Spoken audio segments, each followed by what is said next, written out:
Well, hello. Yes, this is just me.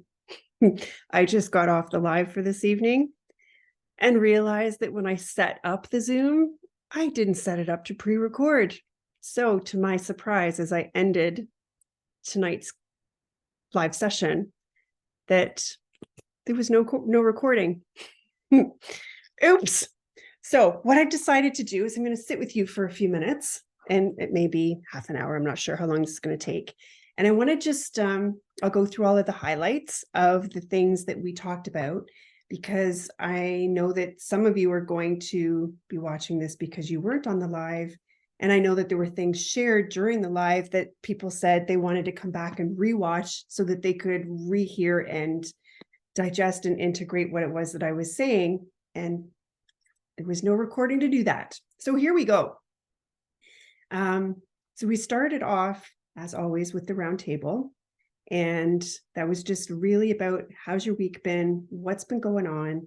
And I asked this week for those that could to share what their takeaway was for the month of October. So I'm not going to say who said what, and because I'm going to be paraphrasing. And anyway, I'm going to just go through the highlights of where I offered perspective and teaching back to the people that were part of the live tonight. My own takeaways from October, a quick energy update. It's going to be an abbreviated version of what just happened, and I'm staying to do it now while it's fresh. So here we go. It was mentioned that one of the people shared that they got wrapped up in doing a lot of 3D stuff in the month of October, banking and paperwork, and a lot of the 3D things that need to be taken care of. And then it sort of led into a bit of a knee injury that they knew was a message to slow down and rest.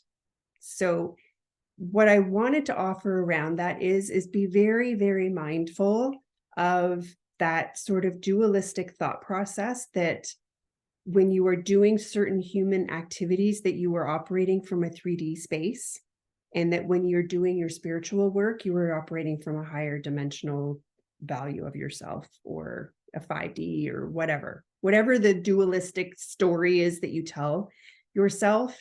Be very mindful that what you're actually doing is perpetuating more separation and more duality. There is no 3D version of you that does 3D things, and then a higher dimensional version of you that does more spiritually things. You're one. There's only one of you. You are a light being having a human experience. And the more conscious and aware that you are, the more what you are doing is infusing that higher state of consciousness into the most mundane activities that you may be calling 3D. The key, the mastery, is that you bring your fifth dimensional self with you into every activity that you do, whether it be your banking or unloading your dishwasher, doing your grocery shopping, whatever it might be that you may have a perception around that being a 3D thing. You have the availability, the option to overlay your conscious, aware, awake, and higher ascended self into that activity. The point is you bring your 5D self with you everywhere you go. There is no separation. The knee injury piece, I believe, had everything to do with the fact that there was this push-pull, this dichotomy, this duality that was playing out in, I'm doing this 3D stuff and I don't want to do it, and I really got to push through and just get it done. That sort of pushing and grinding out a 3D activity was what created the injury, because there was no alignment or flow in how those activities were being approached.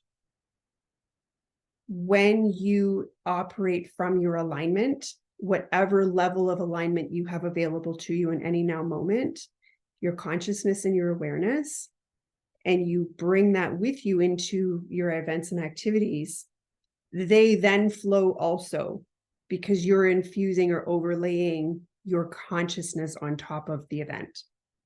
So that was sort of the higher self's way of getting this person's attention and going, hey, wait a minute, you're out of alignment here. You're really playing in duality. You're really pushing and grinding in one area and believing that you're not a spiritual being while you do that. Let's get your attention. So that was sort of an example that was shared that I just want to sort of remind everybody. Sorry, just checking my notes, and I'm glad that I have them to check. Another sort of theme that was brought up by a couple of different people was sort of the idea around anxiety and being in situations that create anxiety, or experiencing anxiety, or feeling like the month of October, like my anxiety was through the roof. That was shared. What I wanted to say about that is that our nervous system is the key to this entire ascension process. What your nervous system can tolerate as far as incoming electricity, which is what the light is that's coming in, it's electric, what it can tolerate and absorb, then activates the DNA that creates the ascension process, that unlocks who you are becoming. So the light, the energy, whatever it is that you perceive is working with you, that comes into the body, it goes through the nervous system first. If the nervous system can tolerate it, then the DNA is turned on and you are more activated into who you are becoming. That is how we ascend. If your nervous system is already fried from stress, from the outer reality dictating that you have to be more, have more, do more, caffeine, poor diet, not sleeping enough, inner child trauma, whatever it is that is creating a backlog or an instability in the nervous system, that is what's going to knock back out these energies, or have your body perceive the energies that are coming in to serve you like your nervous system is under attack, because the nervous system's then overstimulated and overloaded. So again, it's just the awareness of, what is the story that I'm telling?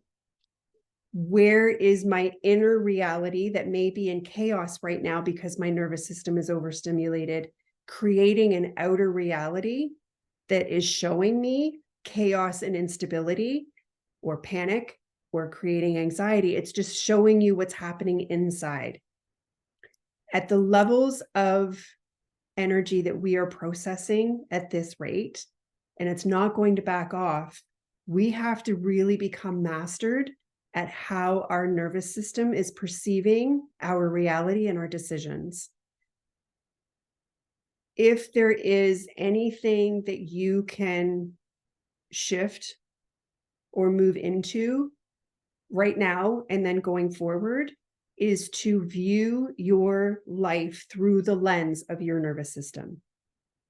Does my nervous system need one more coffee? Does my nervous system need me to try and get one more thing done? Does my nervous system feel that it has the tolerance to be in this person's company, watch this particular show, whatever it is?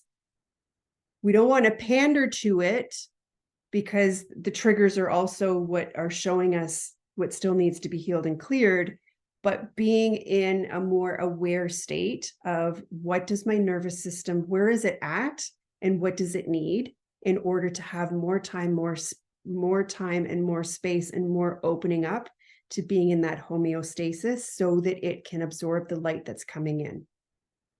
That's just another really good reminder. It's not actually, most of the time, anxiety that you're actually experiencing. What it is your nervous system telling you that it is overloaded because of the energies that are presenting, and the energies are presenting to turn on your DNA so you can ascend. That's the point.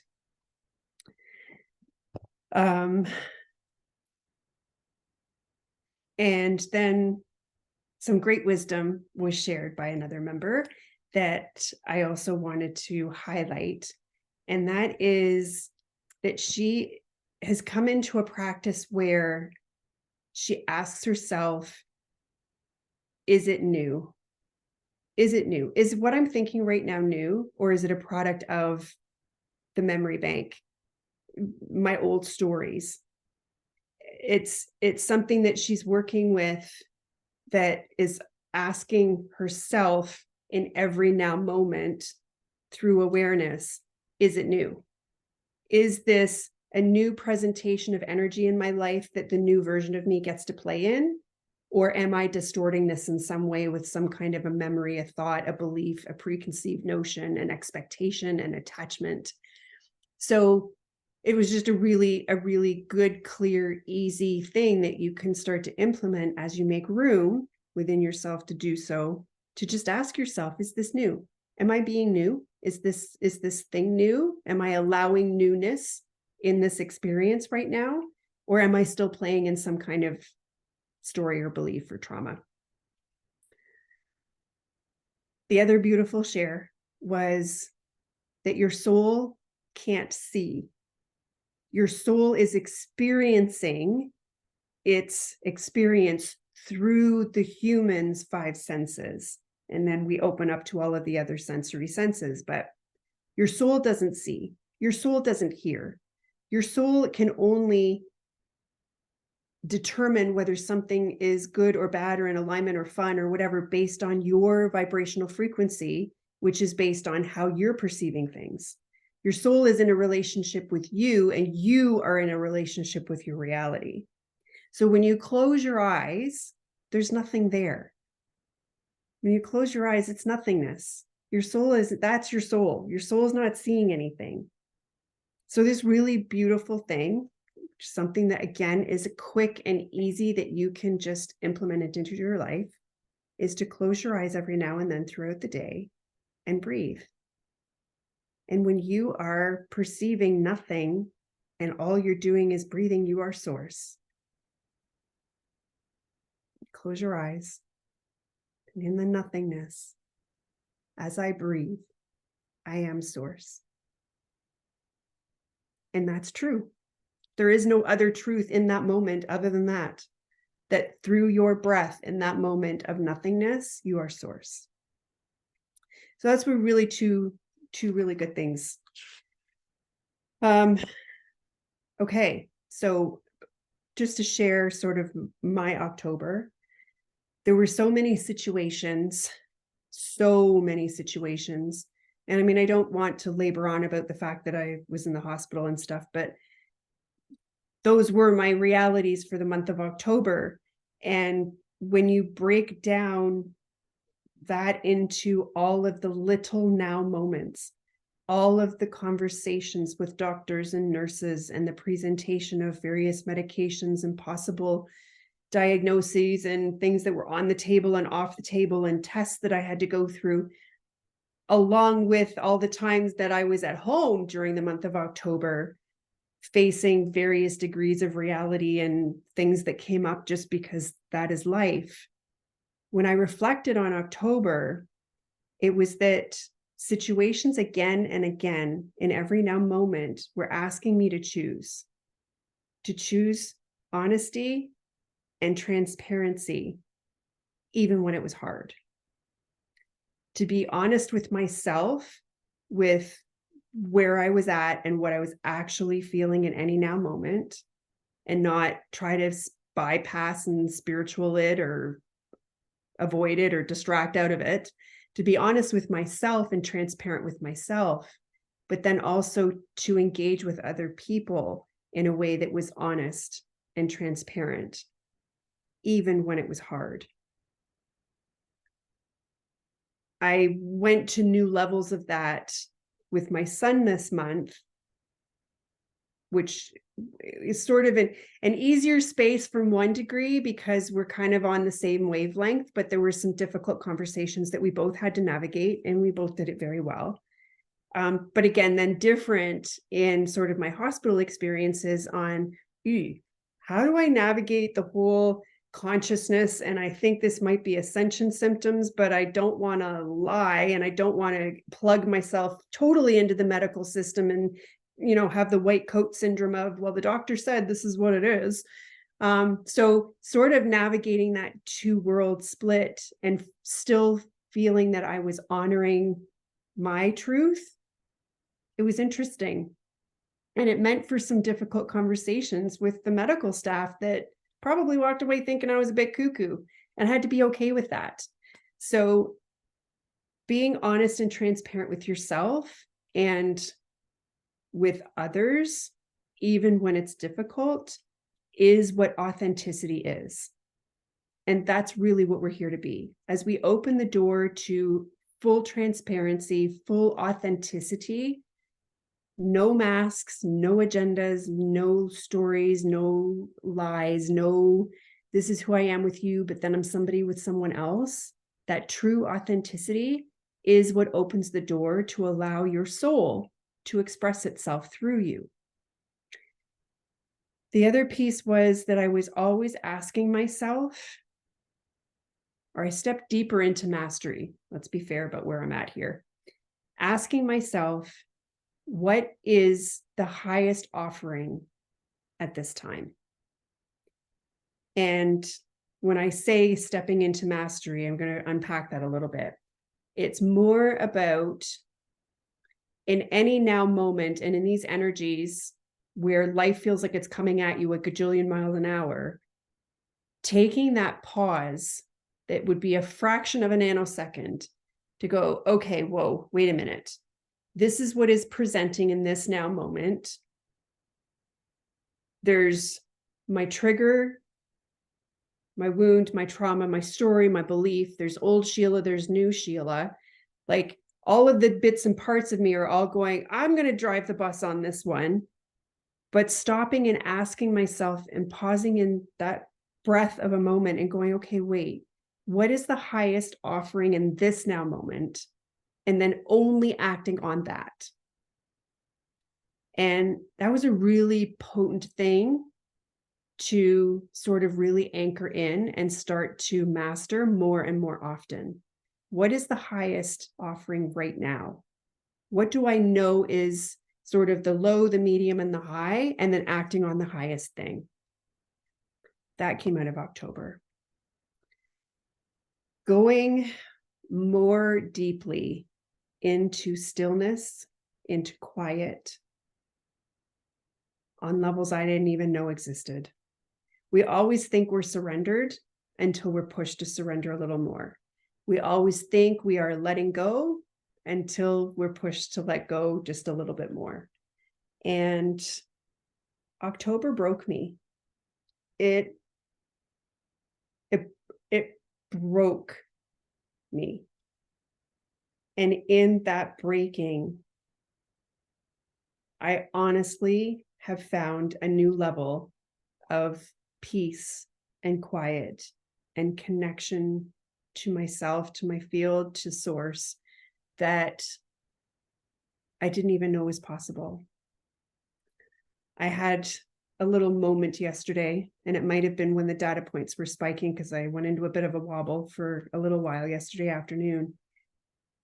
And it was just this not overwhelmed, but I was overwhelmed, but not in the bad way of, wow, I feel so broken down, and so broken open that I don't even know how to put Sheila back together again. And I also feel like if I did know how to put Sheila back together again, I'm not sure I could do it. And I had a little cry. And then I realized that that was exactly the point. That is the point. The point of this is for us to courageously allow ourselves to be so broken down, and so broken open that going back or putting back together the pieces of who we thought we were is impossible. That's the point. And it's so humbling and a little unnerving and beautiful and courageous and scary to be in that space when that overwhelm of awareness comes in where you're like, wow, I feel so completely undone. I don't even know how to put myself back together again. And that's when you know that you've hit the target. Maybe not the target, like the big target, but the target for that moment. The other piece that sort of came through this weekend that just passed was with the full moon and the lunar eclipse, where again, more of those moments of just, I would just be like, whatever, going on with my day and then be stopped dead and my heart would swell and I would cry and I'd be like, holy cow, you've been through some stuff. Wow, you've done a lot of hard. And it was almost like, as I was unpacking what it was that I was feeling, like I was feeling it and I was in it, but I was also sort of observing it and unpacking it energetically at the same time. And it was an uprising of compassion, of self-love, connectivity to source and to my own divinity, at the same time as it was sort of, I felt like I was like giving sort of last chance to the aspects of me that maybe didn't get a whole lot of time at the table this month. This month called for me to be very much in my masculine, which is kind of my go-to. Not masculine, wounded masculine, not controlling, but sort of in control. Everything about the hospital stays and all the slippery slopes that happened in October for me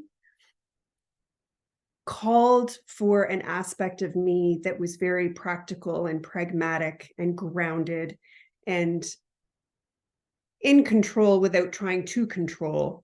But more of that masculine energy is what presented that sort of got me through what was happening as each thing presented.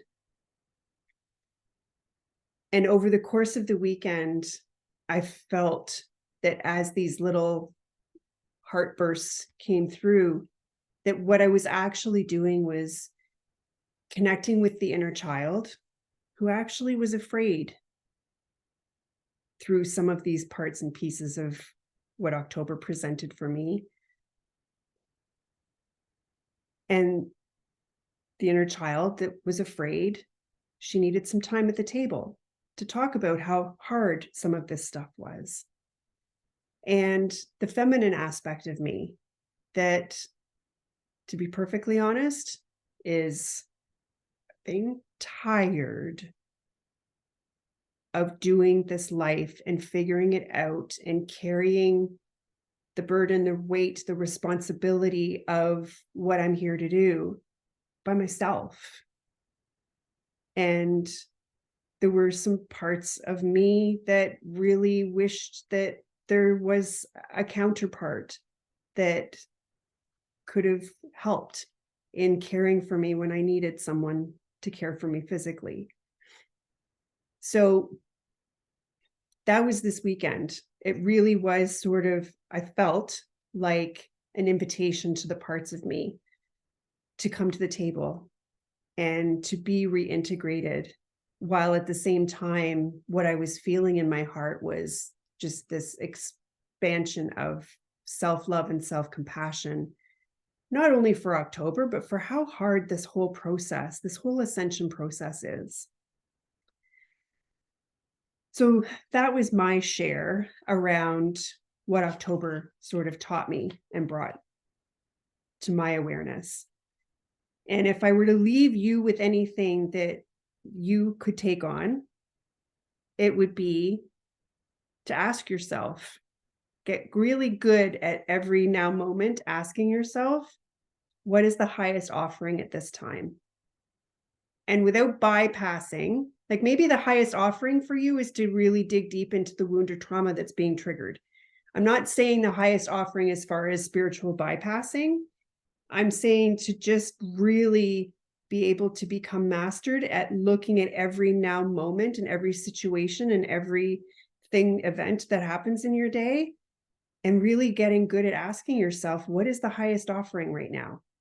And the highest offering may be to walk away, to offer self-love, to offer compassion, or to turn deeply into whatever wound, trauma, belief, or programming that is presenting in that now moment. And that part's not always pretty, but it's the highest offering sometimes. Okay, so that was my October. That was the round table. That was everything that we spent some time as a group sharing with one another. Then we move on to the energy report. And the energy report is that we are currently at 5.5 million data points, data being light, data being offered back to us at the rate of 627 years per hour. It's a lot. If all you're doing right now is literally just functioning on the most basic human level, you're doing well. So cut yourself some slack. Pardon me. From November 1st to the 5th and the 1st to the 5th of every month, we have what is called a template test. And what the template test is that the higher self downloads the energy for the month of November, or whatever month we're in, through us to see what goes through and what snags. And if it snags on a belief, a wound, a trauma, a consciousness form that needs to be cleared, then it is then co-created that you will have that experience in your physical experience in your life as an event physically sometime in that month to help you clear it. So every month from the 1st to the 5th, we have a template test. And the template test is currently from now until the 5th of November with November's energies. On November 4th, we have Saturn that is going direct. Saturn is a massive planet. It is the planet of, I call it like the strict parent. It's a big planet. The moves are big. You feel them the most on the day that they move either retrograde or direct. So on the 4th, you may feel whatever you're going to feel, emotional, wonky, weird, whatever. Saturn's the planet of karma, responsibility, life lessons. It's a big one. And it is moving direct on November 4th. If you want to know the theme around what this Saturn direct period is going to be offering in your life, look up your astrological chart and find what house your Saturn is in. And we've done this. It's posted in the group here, the circle with all the houses. And if you have your chart and you need help, let me know and I can help you figure out which house is which. So that's November 4th. November 4th, we also have our last matter circuit. So the circuits within the body that are being cleared, cleansed and upgraded. We're on the last one that is matter, and then we move into space circuits. I did do a little bit of reading from Jason's post around what the space circuits are. There wasn't a lot of information there. He's going to do a video on it. But as I was reading it, it sort of unpacked my own inner remembrance of what I interpret these space circuits to be. So I'll share that with you now. And then whenever Jason does the video, I'll bring that out too. So our circuits within our body, and I believe it's the nadis, the 72,000 nadis that are in the body, which is either Chinese medicine or Ayurvedic, something like that. I'm not sure. Anyway, so the circuits within the body are being upgraded in order for us to be able to consciously co-create our reality. We've cleared the matter circuits. Now we're moving into space. The space circuits are all about making room to co-create our reality from our new mastered state. It's a higher fourth dimensional concept. So what you need to understand is that your life up until now has not been full of as much free will and free choice as you have thought. I know we talk about Earth being a free will planet and that every now moment is a choice point, and all of those, we use those two words, free will and choice, like it's a given thing. But in this sort of framework, or this lens of looking at your experience thus far and where you're headed, it's kind of important for you to understand that everything that you have been through, all of the choices and the free will that you thought you were operating under, has really just been to get you to this now point. Those that are on the ascension path have been sort of operating on a shorter leash than maybe some of the other people that we perceive to be the unawakened in the collective.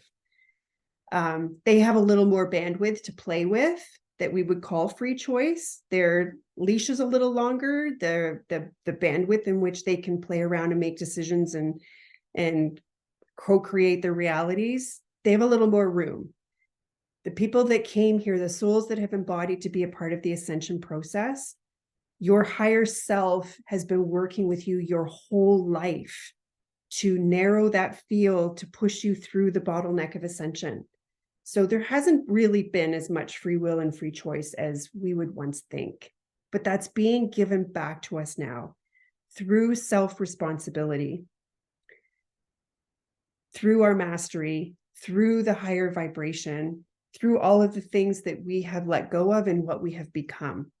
So space circuits are about becoming or being given back our mastery to be able to begin to co-create from that mastered state where we actually will have true free will and true choice, because we are now considered conscious, awake, aware, and mastered in what it means to be a responsible co-creator.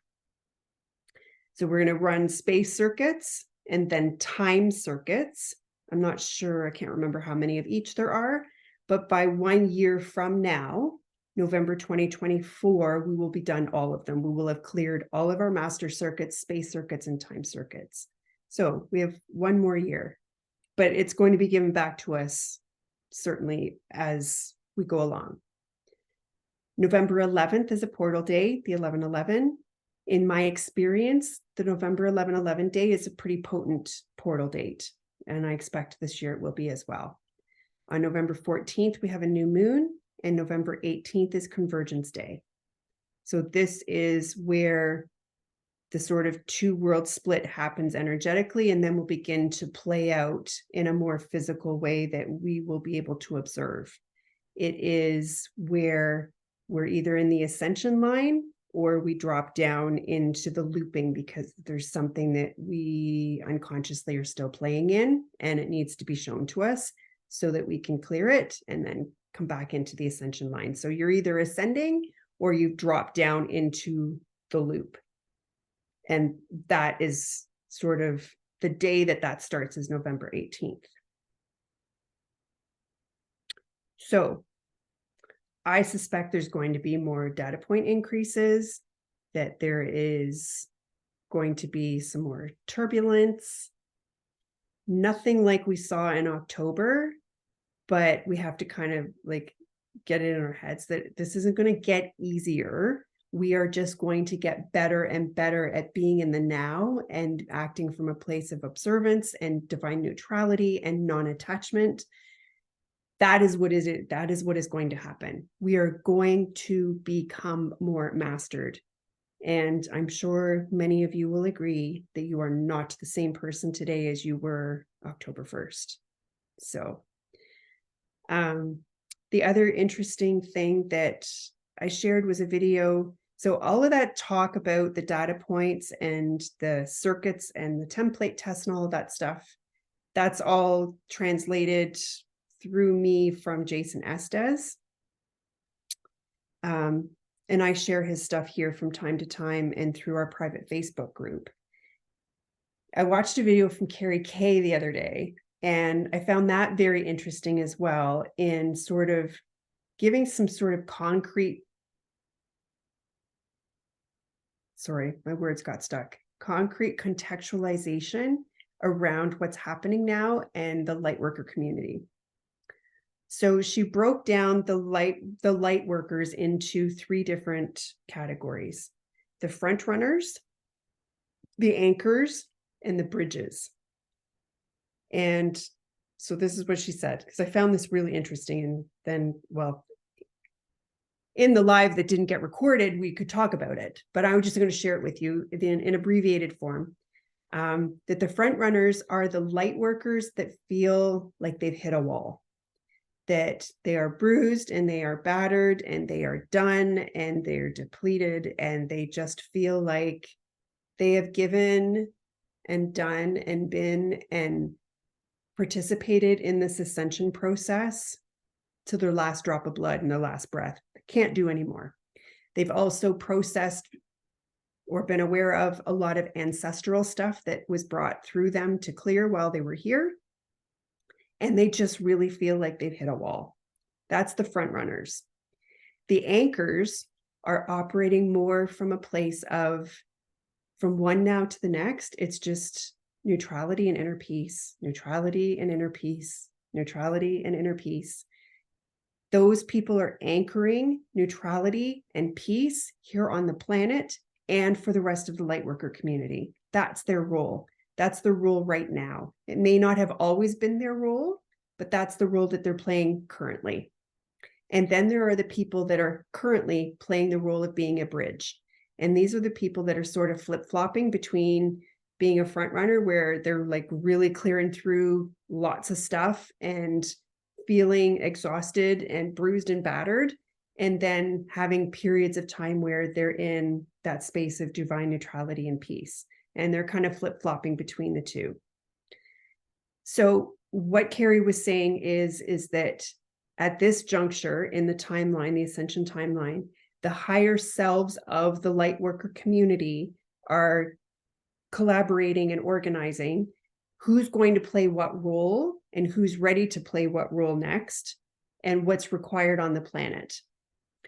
Because for the first time ever, this is a co-creation that's happening now from the inside. All of the energetics, the support, the codes, the light, the stargates, the anchoring, all of everything that is happening for the ascension is all happening from the inside now. There has been a time when this all really took off in 1987, where it was supported by our galactic family outside of Earth. For a long time it was, that they were holding space for us, that they were offering intel,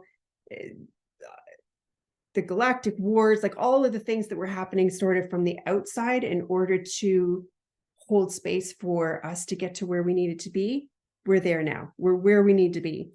We have ascended enough. We are holding enough codes, enough remembrance, enough frequency within our bodies now as the awake and aware people on the planet that are driving the ascension, that now it's being done from the inside.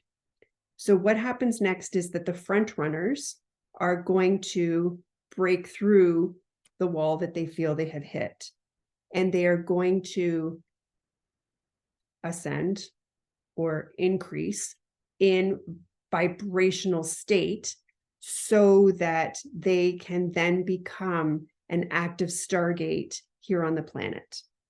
So there are actual like geographical stargates that are a part of the geography and the ley lines and the energetics grids of Gaia.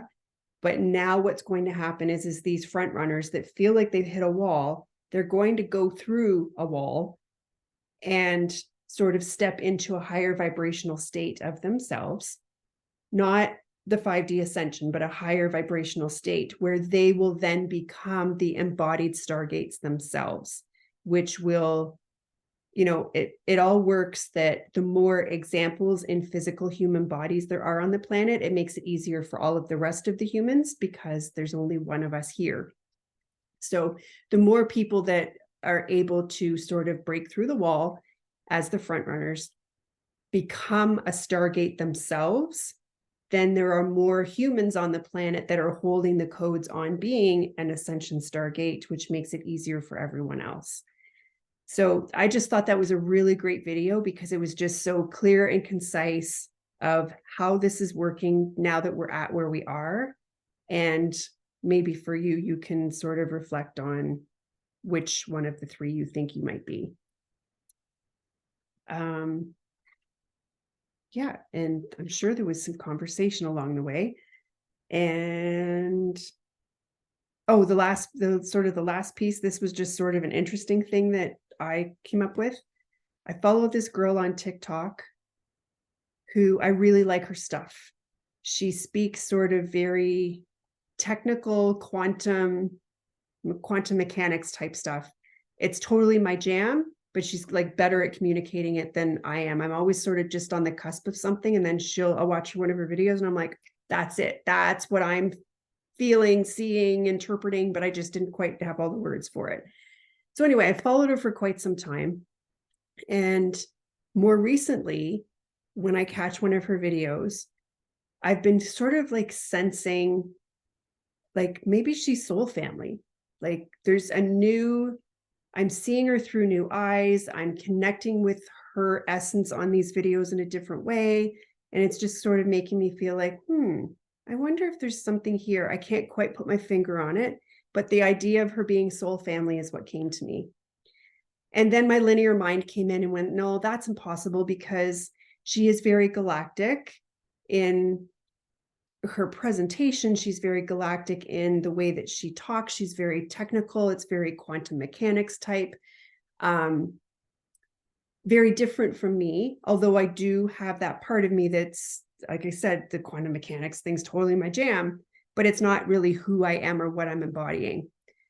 So I kind of knocked it out as, yeah, like, no, she can't be soul family, because we obviously have different templates. And then, like, at the time, the next sort of thing that I was shown was a china set, like, like your good wedding china. And it was like, there's a cup and there's a saucer and there's a dinner plate and a dessert plate and a bread and butter plate, but they all have the same pattern around the outside. And I like, it was an epiphany. It was like, oh, that's how monad groups work. That's how soul families work. That, like, there's going to be the one that's more galactic and more technical oriented, and the one that is more about embodying consciousness and the Christ consciousness and more godly like states. And there's going to be a cup and a saucer and a dinner plate. And so that sort of kind of lit me up. And I was like, that makes perfect sense, because I was being very linear in my thinking that your monad soul family all have the same divine template as you, not thinking that it's the same pattern on the china set, but not necessarily that everybody's a cup. So I had it a note in my phone, and from like weeks ago when this sort of epiphany came to me, because I wanted to make sure I come back and play with it. So today I just kind of went in and I closed my eyes and I opened my heart, and I'm like, okay, I want to understand more about the china set and the divine template of the monad group. How does that work? And then immediately I saw and heard the butcher, the baker, the candlestick maker. And I was like, so that is how it works. It's a perfect complement of your monad group or your soul family. There's a butcher and a baker and a candlestick maker. There's a cup, there's a saucer, there's a plate. That makes sense. So anyway, I just wanted to share that, because it's just sort of a new level of awareness that I've come into around how monad groups actually work. That even though everybody in your monad group will have the same divine template as you, there will be a butcher, a baker, and a candlestick maker. Not everyone will be of the same expression. So that's all I have for you tonight. My apologies for, I'm trying to think, though. I think there was one more thing.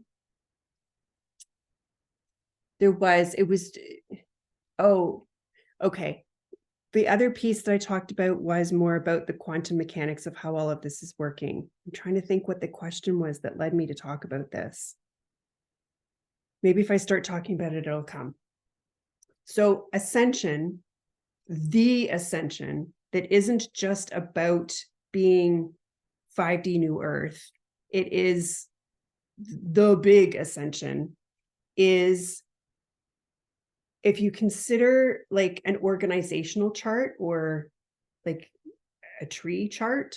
So there's source that broke down into souls, and those souls fragmented themselves into monad groups, and the monad groups became higher selves, and the higher selves projected themselves into third dimensional beings that are past lives and parallel lives. So if you imagine that sort of organizational chart, what's happening with ascension is that whole chart is folding itself back up to source again.